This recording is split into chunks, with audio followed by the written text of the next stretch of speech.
Assalomu alaykum. Intimoqda xabarlarning kechki soni va uni sizlar bilan men Hurmatoy Nurmatova tanishtiraman. Avval bugungi dasturimizning qisqacha mazmuni bilan tanishib oling. Kuchli shamol natijasida 5 yoshdagi qiz jabrlandi. Issiqko'l bilan Noringa qor yog'ib, hayvonlar o'lgan. Laylakdagi selning zararlari aniqlandi. Jabrlanganlarning hozirgi ahvoli qanday? O'shdagi iftor bozori yopiladi. Buning sababi nimada? Batkendagi Alisher Navoiy maktabiga o'quvchilar sig'may qiynalishmoqda. O'shdagi yo'lovchilar bepul manziliga yetkazilmoqda. Bu Ramazon oyidagi aksiya. Meni qarang, Alonani o'qimiz. Noroz oyina hurmatna sizlarga bayramda bekor tashuvi.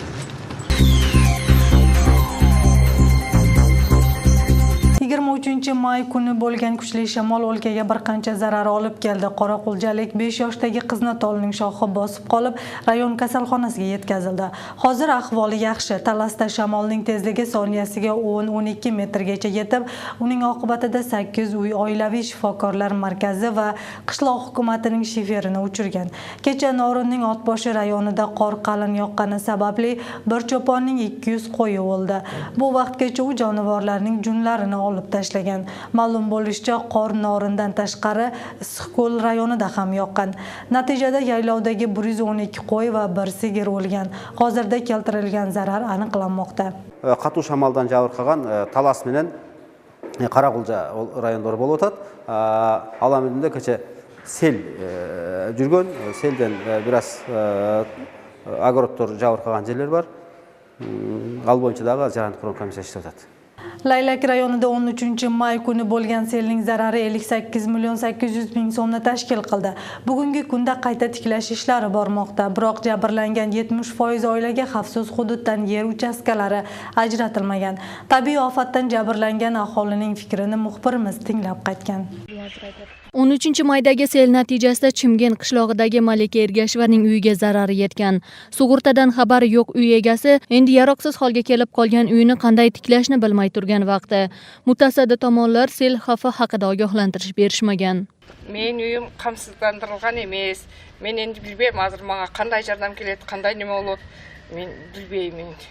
Men endi hukumat tomonidan yordam so'rayman endi.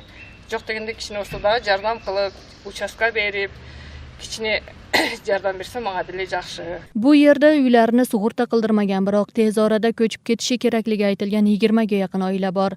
Ularga o'z vaqtida yer berilmagani uchun tabiiy ofatdan zarar ko'rishgan. Hozir bo'lsa ham yer berilsa uy solib ko'chib ketar edik deyishmoqda. Uylarda ham bitkazib olib turib, yashab deb men o'layotganimiz bunday bo'ldi. Endi boshqa joyga ko'chib chiqamiz, qo'rqib qoldik. Seldan jabrlanganlarni faqat 3 nafar uylarini sug'urta qildirishgan.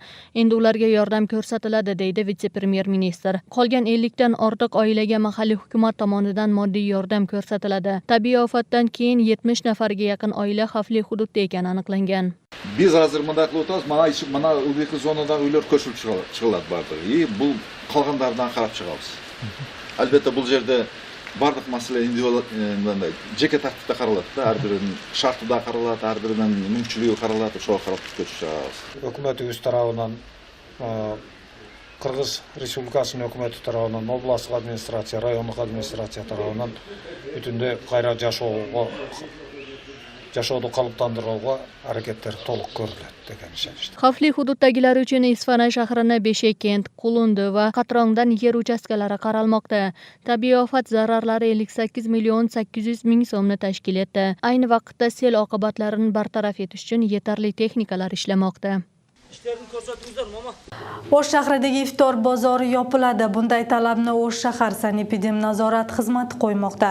Sababi yo'l chetidagi joylashgan kichik bozorda sanitar talablar saqlanmagan. Bundan tashqari har kuni kechki soatda mazkur hududda tartibsizliklar ko'p bo'lmoqda. Mavzuni hamkasbim batafsil tushuntirib, iftor bozoridagi vaziyatni ko'rib qaytgan. Sanepidnazorat xizmati iftor bozorda oziq-ovqatlarni sotishiga qarshi, sababi bozorcha joylashgan yer sanitar gigiyena talablariga javob bermaydi. O'sh shahar sanepid xizmati tomonidan Ramazon oyi boshlangunga qadar tushuntirish ishlarini olib borishgan, biroq hech qanday natija chiqmasdan 2 kundan buyon reyd olib borilmoqda. Ogohlantirishlarga bee'tibor bo'lganlarga jarima solinadi. Satıb жатқан адамдардың өздеріне штраф саламыз. Штрафтың өлчемі 1000 сомдан 10.000 сомға чейін болушы мүмкін. Андан тышқары ошол жердеги кварталдык комитеттердин төрағаларына андан тышқары аймактык кеңештин төрағаларына сөз түрдө штраф салынат бардыгына. Себеби биз буга чейин бардыгына айтып деп бүт бизден көз каранды болгон иш-чаралардын бардыгын уюштурганбыз. O'sh shahridagi 8-mart ko'chasida joylashgan iftor bozori uchun shahar meriyasidan ham ruxsat berilmagan. Shuning uchun shahar rahbariyati mazkur yer faoliyatini noqonuniy deya baholamoqda. Bu yerga chiqqan mizamsiz, bu yerga hech kim ruxsat bergan emas. Biroq shu ellar endi kim biladi, shu yerda o'zlaricha topib turib, o'sha bir 3-4 yildan beri shu yerda iftor bozor qilib turib, shuni bir o'zlaricha nima qilganda, biroq bu yil ancha уже azaygan. Hozirda iftor bozorda faoliyat davom ettirmoqda. Bu yerda yilda 1 oy savdo bo'lib, aholiga 2-3 soat xizmat qiladi. Zakon tarafdan kishini o'zi trotuarda qilatadi, ellarga dag'i hech qanday qiyinchilik bo'lmaydi-da. El kelib jangi o'z acharga gebiri ishdan keletgan, gebiri uyda qila olmaydigan, bola chaqamdan o'shaga kelib jang narsani olib jeis kelatadi, biroq hech qanday jomon tarafini ko'rmayapman-da. O'sh shahrida Ramazon oyida faoliyatini boshlaydigan 3 ta bozor bor. Ularning barchasi yo'l bo'yida joylashib, kundalik taomlar va qandolat mahsulotlari sotiladi. 3 yildan beri ishlayotgan bozor bo'yicha hozircha hech qanday arizalar tushmagan. Nodira Sodiqova, Marat Akimbek o'g'li, Argen Qalibek o'g'li Intimoq. Laylakdagi Alisher Navoiy maktabida me'yordan ko'p o'quvchi bilim olmoqda. Sababi sinflar yetarli emas. 3 tilli maktab bo'lgani tufayli talab ko'p bo'lib, yildan yilga o'quvchilarning soni ortmoqda. Hozirda 900 o'rinli maktabda 1600 nafar o'quvchi bilim oladi. Tor sinflar bilim olishga ta'sir qiladi deb maktab rahbariyati kelasi yili rus tilli sinfga qabul qilishni to'xtatishmoqchi. Isfana shahridagi 3 tilli maktab muammosi bilan navbatdagi lavhada tanishasiz. Bir partada 3 tadan o'quvchi o'tirib o'qigan Isfana shahridagi Alisher Navoiy maktabining 10-sinf o'quvchilari sinf yetishmovchiligi sababli 2 yildan beri shunday ta'lim olishga majbur bo'lishmoqda. Men oxirgi partada o'tiraman, jana o'shanday biz 3 ta o'quvchi o'tiramiz. 3 ta o'quvchi o'tirganda biri-biriga yozganga ыңгайсыз. O'shandan bizga parta shunday bilim olуга parta stol жетишти. Albatta bilim olуга to'sqinligi bor. Себеби балдар 3 o'tirganda yozganga ыңгайсыз bo'lib qoladi. Ошол 2ден отырып, андай кененирээк отуруш керек бала. Ошол билимди жакшы алуу үчүн. Navoiy maktabi 900 o'ringa moslashgan bo'lsa, ayni vaqtda 1600 nafar o'quvchi ta'lim oladi. 3 tilda ta'lim bergani uchun shaharliklarning ko'p qismi farzandlarini mana shu maktabga beradi. Shu tufayli yildan yilga o'quvchilar soni ortib, sinf yetishmasligi asosiy muammolardan biriga aylandi. Keyingi yildan boshlab rus sinflariga o'quvchilarni qabul qilishni to'xtatishni rejalashtirishmoqda.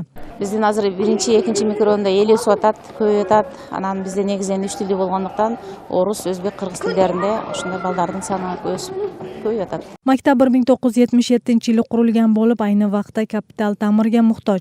Jihozlar ham eskirib, ko'pi sinib ketgan. Bizde bu partalar hozir biz o'tirganda sinib ketadi. Şoga almashtirganga suranabız. Biz kelgandan beri bular eski. Bizdin klassda dagı başka klasslarda shonday nachar partalar bor. Har yili saxovatli odamlardan yig'ilgan pullarga parta, stul, doskalar sotib olishadi. Shunda ham muammo butkul bartaraf bo'lmaydi. Mazkur maktab 2014-25 yillardagi maktablarni kapital ta'mirlash dasturiga kiritilgan bo'lib, mazkur yillar orasida kapital ta'mirdan o'tkaziladi deya ma'lum qildi tuman bilim berish bo'limi rahbari. Эми бул көйгөйдү албетте чечүүнүн жолдору бар. Биз орус тилдүү класстарды Isfana шаар башкармалыгына караштуу ар бир мектепте эле ачсак болот. Бирок негизги көйгөй ошол орус тилдүү класстарды окуткан предметтик мугалимдердин саны жетишпегенде турат. Maktab 3 tilli bo'lgani uchun talab ham kuchli bo'lmoqda. Endi rayondagi boshqa maktablarga ham rus tilli sinflarni ochish rejalashtirilmoqda. O'sh shahrida bolalar bog'chasi yetarli emas. Shaharda umumiy 2 yoshdan 7 yoshgacha bo'lgan bolalar 30 mingdan ortsa, ularning ko'pchiligi bolalar bog'chasidan o'rin yetishmasligi sababli bog'chaga borishmaydi. Shu orada shahar rahbariyati maktabgacha ta'lim muassasalari yaqin orada qurilmasligini bildirishdi. Muhtojlik qachon hal qilinadi? Navbatdagi lavhada javob olasiz. O'sh shahrida bundan keyin bolalar bog'chasi qurilmaydi. Unga bog'cha qurish uchun yer va mablag' yetishmasligi sabab. Shuning uchun shahar rahbariyati bog'cha qurishni to'xtatdi. Buna yer yo'qligini aynan, buna o'sh shahrida yer yo'qda bola bog'cha bilasizlar, o'rischa aytganda прогулочный площадкалар bo'lishi kerak. Bolalar o'ynay turgan, ясельный группа, подготовительный группалар отдельно bo'lib o'ynaydi. Jarayon talab qiladi. O'sha jarayon yo'q bo'lgan sababdan bizden şu balabakçı kuruş masalasidagi talash tartish bo'lib o'tadi. Ko'ygo'yli masala shu balabakçı 20 mingdek bola hozir o'sha sadikka boradi, uyda o'tirishadi. Hozirda O'sh shahrida bog'cha yoshidagi 30 mingdan oshiq bola bor. Ularning 15 ming nafari bog'chaga boradi. Demak, har ikkita bolaning bittasi bog'chaga bora olmaydi. Masalan, shahardagi 13-sonli Qiyal bolalar bog'chasiga har kuni 10 ga yaqin ota-onalar bolalarini joylashtirish masalasida murojaat qilishadi, biroq o'rin yetishmasligi uchun qaytib ketishadi. Baqchada mesitda barib, baldarimni qantib joylashtirsam bo'ladi, baldarimni joylashtirishim kerak deb 1-den, 2-den, 3-den shunday baldari barlar kelib o'tadi. Ana shartga байланыштуу bizde bugungi kunda baldar baqchasida bardir, baldar baqchalarda bugungi kunda mesda tartish o'rin yo'q. Bog'cha muammosi kecha yoki bugun paydo bo'lmagan. Sobiq Sovet ittifoqi vaqtidan beri mazkur masala dolzarbligicha qolmoqda. Sababi ittifoq tugatilgandan keyin 44 ta bog'cha xususiylashtirilgan. Ayni vaqtda u binolar bog'cha sifatida emas, boshqa yo'nalishda faoliyat olib bormoqda deydi mutaxassislar. Bola bog'chalarni menchikka olgan odamlar ikkinchi, uchinchi tarafga sotgandan keyin o'sha maqsadli бағытта ishlatilib qolgan. Kevirleri institut bo'lib ketdi, kevirleri meditsinskiy uchrejeniya bo'lib ketdi, kevirleri jeki menchik uy bo'lib ketganlar da bor. Mahalliy hukumat tomonidan xususiylashtirilgan bog'chalarni ortga qaytarish ishlari olib borilmoqda. Shu bilan birga O'sh shahar meriyasi tomonidan bog'cha qurilmasa ham xususiy tomonlarda bog'cha qurish istagi bo'lsa ularga qo'llov ko'rsatiladi. Soliq kamaytirilib, kommunal to'lovlardan yordam ko'rsatiladi. Hozirda shaharda xususiy va davlat bog'chalarining barchasi bo'lib 60 dan ortadi. Bugungi kunda jalpısынан O'sh shahrida 41 mamlaketlik bala bog'cha bor. 41 mamlaketlik bog'chada 14359 bola tarbiyalanadi. Al эми жеке менчик балдар бакчалары 27, анда 1150 bola tarbiyalanib жатат. Mutaxassislarning so'zlariga ko'ra, shahardagi muhtojlikni bartaraf etish uchun yana 70 ga yaqin bog'cha zarur. Biroq unga davlatning moddiy imkoniyati yetmaydi. Ayni vaqtda O'sh shahrida 2 ta bola bog'chasining loyihasi tayyor. Unga ham 200 nafar bola sig'adi. Mutasaddi tomonlar mazkur masalani tez orada hal etmasa, 20 mingga yaqin bola maktabgacha ta'lim muassasalarida bilim olishdan mahrum bo'ladi. Hilola Ashurova, Chinarbek Alibekov, Argen Qalbek o'g'li, Intimoq. O'shda avtomashina qatnovlari yo'lovchilarni bepul tashimoqda. Birinchilardan bo'lib bu tashabbusni 107 marshrut qatnovi boshladi. Ramazon oyi munosabati bilan fuqarolarni manziliga bepul yetkazgan haydovchilarning ishini bizning ijodiy guruh yoritgan. 107 yo'nalishdagi marshrut taksilarning biri talabalar shaharchasidan Do'stlik chegarasiga yo'l oldi. Marshrutga 3-4 bekatdan 10 dan oshiq yo'lovchi chiqdi. Bir taraflama qatnovda haydovchi 100 so'mdan 200 so'mgacha foyda topadi. Hozirda esa Ramazon munosabati bilan bepul manziliga yetkazishmoqda. Bekerga ejika O'roza oyida. Bekerga? Duangizni berib tushaverasiz. Mana. O'roza oyining hurmatini yo'l haqisiz. 107 marshrut qatnovi Do'stlikdan talabalar shaharchasiga va O'sh xalqaro aeroportidan talabalar shaharchasiga bo'lib 2 ta yo'nalish bo'yicha qatnaydi. Shuning uchun har bir qatnovda doim yo'lovchi bo'ladi. Ularning 90%ni talabalar tashkil etadi. Ramazon oyida shu odamlarga qanday bir kun bo'lsa дағы cho'ntaklarida yengillik jana biz shu studentlarga qiyladili yengilliklar bo'ladi. So'ndan bularga Alloh razı olsun deymiz. Shunday Ramazon ayında көп болып тұрса, сол Ramazon ayında қылған адамдарға тиеді. Шоң рахмат. Бүгін эле кездештим.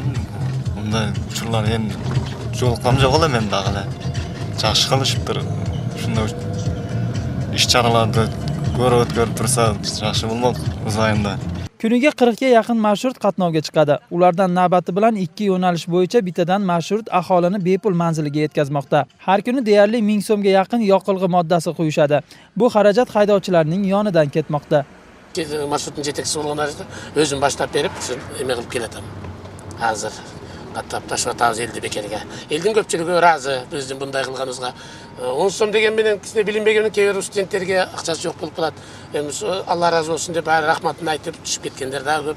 Батасын берип түшүп кеткендер да көп болуп атат. Элдер разы. 107-marshrutda bekor yurish aksiyasi Ramazon oyi tugagunga qadar davom etadi. Ta'kidlab o'tsak, qatnov yetakchiligi mazkur ishni 3 yildan beri davom ettirib kelmoqda. 107-marshrut haydovchilarining mazkur tashabbusini 112-marshrut yo'nalishi ham davom ettirmoqda. Meni qarаңыз, Onani o'qingiz. O'roz oyina hurmatna sizlarga bayramdab bekor tashuvi. Bugun O'sh shahrining ayrim hududlarida 9 dan kechki 5 gacha elektr energiyasi o'chirildi. Bu O'sh elektro korxonasining navbatdagi ta'mirlash ishlari sababli amalga oshirildi. Cheklov Amur Temur hududiy kengashiga qarashli 10 dan ortiq ko'chalarda bo'ldi. Yorug'lik har yili kuz-qish mavsumiga energiya obyektlarini tayyorlash ishlariga bog'liq o'chiriladi. O'sh elektroda 80 dan ortiq ko'makchi transformatorlar bor. Ularning barchasi navbati bilan yillik ta'mirdan o'tishi kerak. Sababi bahor-yoz oylarida elektr energiyasidan foydalanish sust bo'lib, cheklov qo'yilishi qulay bo'ladi. Ta'mirlash ishlari birgina O'sh shahrida emas, rayonlarda va Batken oblastida ham olib boriladi. O'sh 4, 35, 10 jana 6 kilovolt чыңалуудагы көмөкчү жардамда азыр масляный выключатель 35 киловольт азыр алмаштырган кезде көрүп отурасыңар. Жана ушундай эле жумуштар азыр Баткен областында, O'sh областында да жүрүп жатат. Bugun intimaq muxbirlar tomonidan tayyorlangan xabar va lavhalar mana shulardan iborat. Tuningiz osuda o'tsin. Xayr, omon bo'ling.